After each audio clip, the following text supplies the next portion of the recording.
નમસ્કાર. ચાલો આજે વાત કરીએ ઇતિહાસના એક એવા પ્રકરણની જેમાં અહિંસક વિરોધની તાકાતે એક બહુ મોટા સામ્રાજ્યના પાયા હચમચાવી દીધા હતા.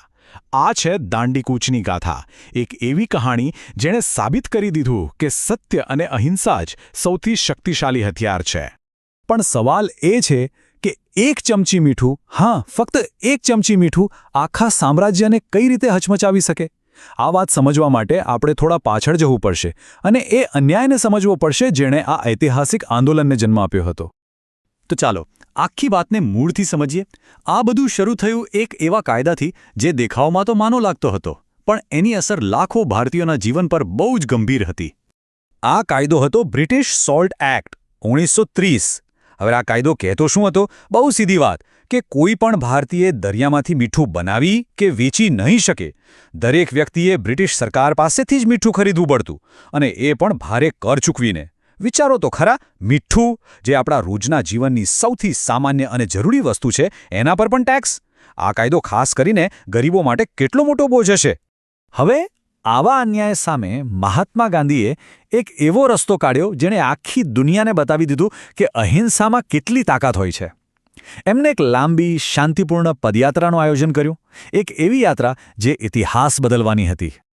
તો આ યાત્રા શરૂ થઈ 12 માર્ચ 1930ના રોજ સાબરમતી આશ્રમથી, અને પછી તો જેમ જેમ દિવસો વીતતા ગયા, લોકો જોડાતા ગયા, અને બરાબર 24 દિવસ પછી 6 એપ્રિલે આ યાત્રા પહોંચી દાંડીના દરિયા કિનારે. ખબર છે, આટલા મોટા આંદોલનની શરૂઆત કેટલી સાધારણ હતી. ગાંધીજી જ્યારે નીકળ્યા ત્યારે એમની સાથે ફક્ત 78 સમર્પિત સાથીઓ હતા.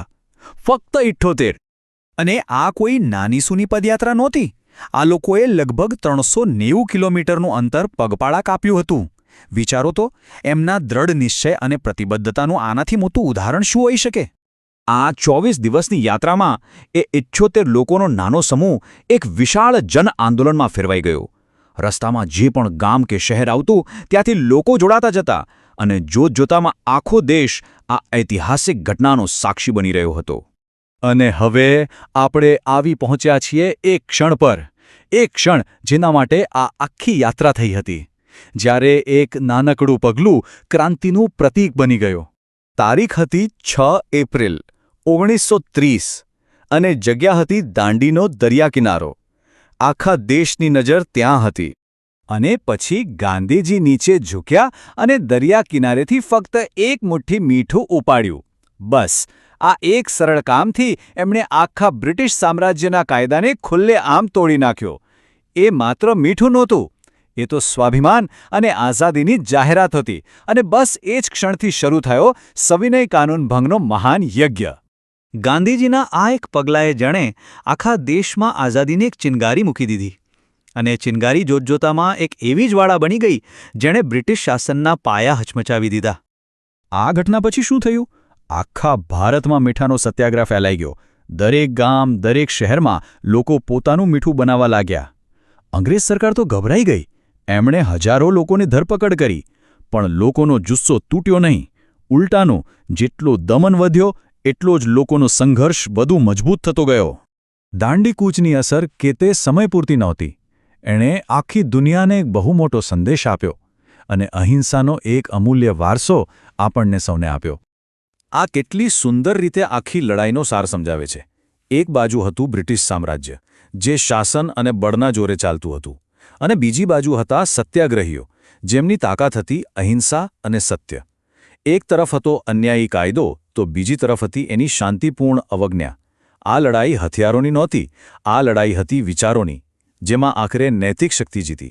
અને આ જ સૌથી મહત્વની વાત છે કે દાંડીકૂચ ખાલી મીઠા પરના ટેક્સનો વિરોધ નહોતો. ના, એ તો ભારતના લોકોના આત્મસન્માનની લડાઈ હતી, પોતાના સ્વાભિમાનની લડાઈ હતી, પોતાની ધરતી પર પોતાના હકની લડાઈ હતી. એ આઝાદીની લડતનું એક જીવંત પ્રતીક હતું. દાંડીકૂચ આપણને એક બહુ મોટી વાત શીખવે છે કે નૈતિક તાકાત શારીરિક બળ કરતાં અનેક ગણી વધારે શક્તિશાળી હોય છે. અને આ જ વાત આપણને આજે પણ વિચારવા મજબૂર કરે છે. શું આજના સમયમાં જ્યાં ચારે બાજુ હિંસા અને સંઘર્ષ છે, ત્યાં અહિંસાથી પરિવર્તન લાવી શકાય? દાંડીનો એ સંદેશ આજે પણ એટલો જ સાચો છે. અને કદાચ આ સવાલનો જવાબ આપણે સૌએ સાથે મળીને શોધવાનો છે